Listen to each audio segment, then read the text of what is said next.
الملف رقم 187 كنا اتكلمنا في 186 عن ادرس واندايركت، وادينا فكرة عن مثال وقلنا هنشرحه المرة دي بالتفصيل. يبقى الملف ده هو تكملة للملف 186. افتح الملف معاك. الملف عبارة كان عن الشيت اللي عايزين نعمله، اللي هو دلوقتي استخدمنا فيه indirect و access. شرحنا تقدر ترجع له، شرحنا ازاي بنستخدم ادرس بكذا شكل، وشرحنا ازاي نستخدم ادرس لشيت تاني، وادينا المثال بتاع الاندايركت وادرس مع بعض وعملناه بطريقتين. دخلنا بقى في الشيت ده اللي احنا عايزين نعمله، ان احنا عايزين لما ندوس على اسم الموظف نختاره يطلع لي السم والماكسيمم والمينيمم بتاعه زي ما هم طالعين تحت بعض كده. فعملت شيت فاضي هنبدأ بيه الموضوع ده. مش محتاجين نعمل احنا هنا الموضوع ده، هنمشي خطوة خطوة بسرعة. فانا عايز اعمل داتا فاليديشن ليست هنا بالاسماء دي، علي ومنى وسامي اللي هم الموظفين دي. فمن قائمة داتا هاجي هعمل داتا فاليديشن، اختار ليست واختار الاسماء دي وادوس انتر واقول اوكي. هبص الاقي الليستة بقى فيها علي ومنى وسامي. طب انا عايز برضك اعمل رينج هنا، نيم اسمي النيم ده علي، اعمل نيم رينج هنا اسميه علي، نفس الاسماء اللي انا كاتبها دي. خلاص بقت دي اسمها علي وديت منى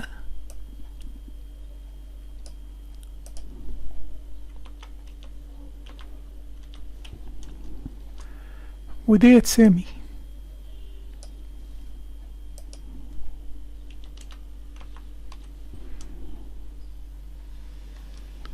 خلاص اصبح كده انا عندي علي منى وسامي وعلي.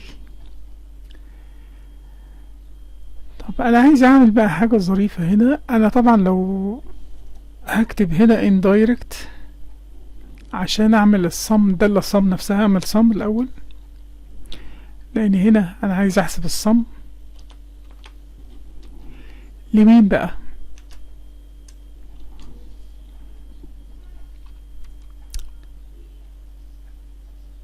الصم لعلي، بس انا عايز اختارها من هنا ايا كان الاسم اللي انا مختاره. بس انا لو اخترت الخلية دي كده مش هينفع.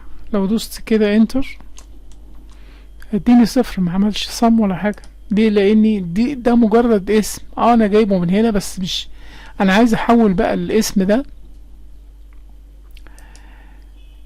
لريفرنس، لسيل ريفرنس، نطاق حقيقي من ده تكست انا جايبه كده بالداتا فاليديشن. مين اللي هتقوم بالدور ده؟ indirect. فهاجي على الايكويشن دي كده واكتب indirect واقفل القوس ده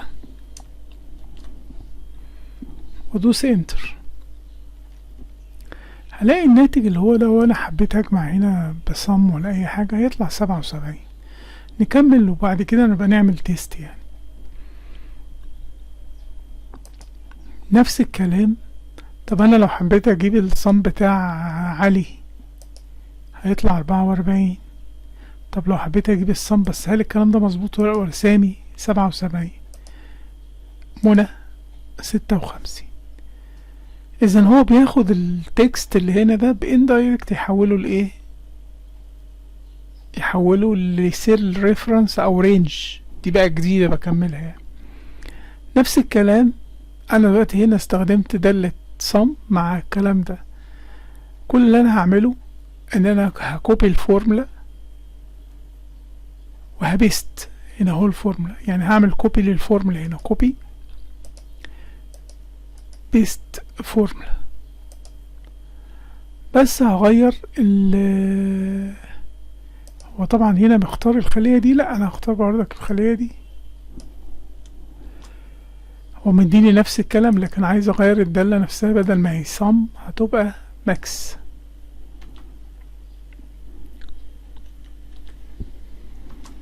خلاص هنا جاب لي اكبر قيمة اللي هي ال11 دي. لو انا خليت القيمة ديت 22 هتبقى دي القيمة، بس ده عالي طبعا، لكن هو هنا مختار منى، لا انا عايز اختار عالي كده، هلاقي على طول الماكسيمم 22. طب والمينيمم هنا كانت كام؟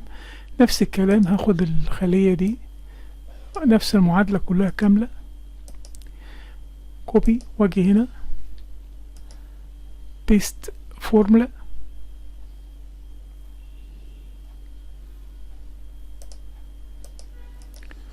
كوبي بيست فورمولا، واظبط الفورمولا، اقف كده على الخلية دي الاقي مختار دي بردك، اختار انا ايه دي وادوس انتر. حلو انك تعرف تعمل الايديت يعني، واختار بدل ماكسيمم مينيمم.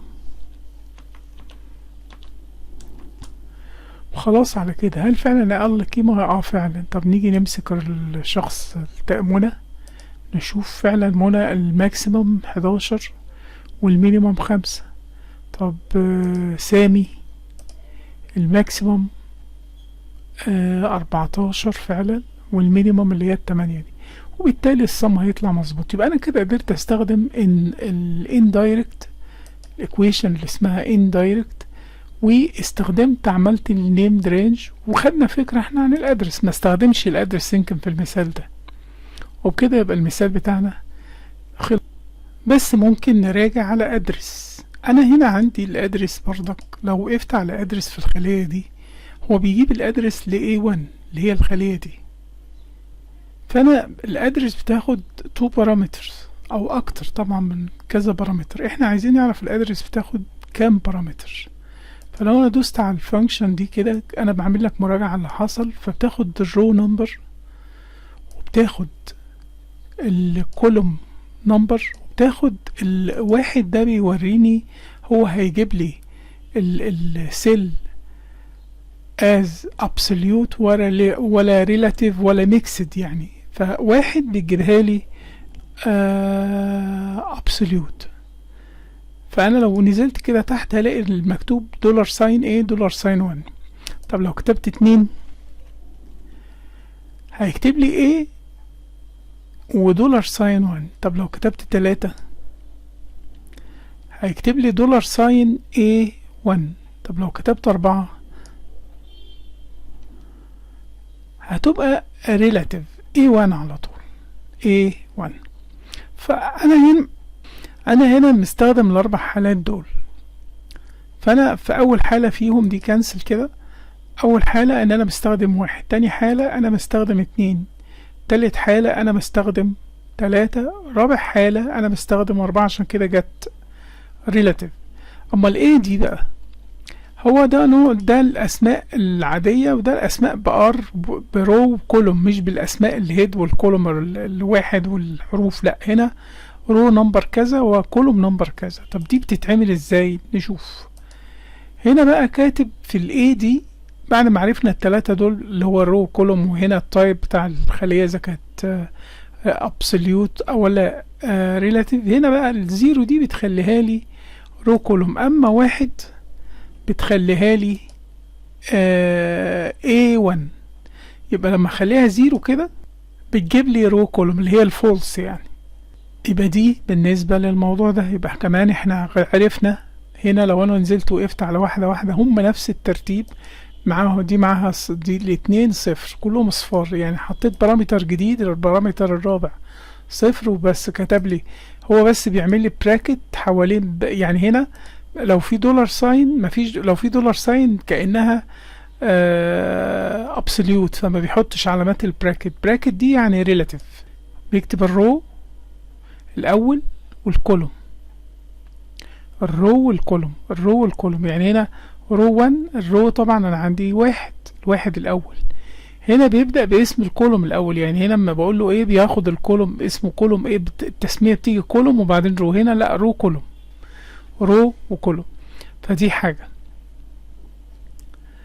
نيجي بقى للحاجة التانية المهمة اللي هي دي برضك. انا استخدمت ادرس، دخلت البارامتر الجديد معاها، بس الاني خلية في الشيت رقم 2. شيت 2 علامة تعجب جي 3 اللي هي دي الخلية دي جي 3 جي 3. طب انا لو عايز اخلي، انا هقف تاني هنا وادوس كده بردك على الفورمولا دي، هو مكتوب زودنا بره. طب لو خليت ده صفر هيستخدم الرو والكولوم، الرو والكولوم. طب هدوس اوكي كده، كده كتب لي شيت 2 رو 3 كولوم 7 رو 3. طب نروح كده لشيت 3 رو 3 شيت 2 سوري رو 3 بيبدأ بالرو بالتلاتة الأول، وبعدين الجي دي هي كولوم 7. كنا بنكتب من اللي فاتت جي 3 جي 3، لكن هنا التلاتة وبعد كده الايه. طب وبعدين نرجع تاني هنا، رو 3 بيبدأ بالتلاتة وبعدين الكولوم 7، بس كده معناها ان ديت ابسوليوت مش ريلاتيف عشان مش حاطط البراكت دي. بس كده يبقى احنا رجعنا على الادرس، وهنا استخدمنا الاندايركت وهنا استخدمنا الادرس بكل حالاتها، وعرفنا ازاي ان انا كمان لما اجي اكتب هنا بقى جديدة اهي دي في التمنمية دي. التمنمية دي موجودة في الشيت رقم 2 دي، انا عايز استدعيها. انا عندي الادرس بتاعها هنا، ده الادرس تكست از تكست، لكن هنا هستخدم طبعا لو كتبت له كوبي بيست لينك، دي معلومة بقى اخيرة، لو قلت له كوبي هناك بيست لينك هنا بيجيب لي المنظر ده. لو انا قلت له هنا مثلا اهي تاني هروح لشيت 2 وقلت له كوبي، وجيت هنا في شيت 4 ده قلت له هنا في اي مكان يعني بيست سبيشال بيست لينك بيست سبيشال بيست لينك اهي بيست لينك. فخلاص شوف اللي كاتب لي الشيت 2 علامة تعجب جي 3، كأنها اي حاجة هتتغير هناك هتتغير هنا بقى، عشان كده هو المستخدم هنا الابسوليوت مش الريلاتيف. خلاص مثبت الخلية. طب انا كنت عايز استخدم ده ان اكتب ال800 دي. لو انا عايز اجيب بقى القيمة دي لازم اخلي الخلية ديت تبقى بالمكتوبة بالطريقة مش رو كولوم عشان اقدر اجيب القيمة بتاعتها هنا.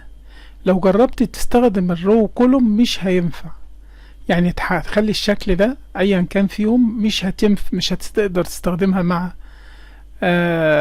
اندايركت عشان اجيب قيمة ال800 اللي موجودة في شيت 2. فاجي اعمل ايه؟ اجي هنا في اي مكان، هنا دي طبعا كنا عملنا لها كوبي بيست لينك، لا انا هنا هقوله بتساوي اندايركت واسم الخلية دي. بعد ما انا خليتها بالايه هبص الاقي ال800 جت، واي تغيير هيحصل في الخلية طبعا هو ده جاب القيمة من هناك، اي تغيير هيحصل مثلا 800 بقت 900 خلاص هيروح يغير سواء البيست لينك او هيغير القيمة دي او هيغير القيمة دي. دي كانت معمولة بيست لينك ودي بيست لينك ودي اللي جايبها باندايركت. بكده يبقى احنا رجعنا على كل حاجة.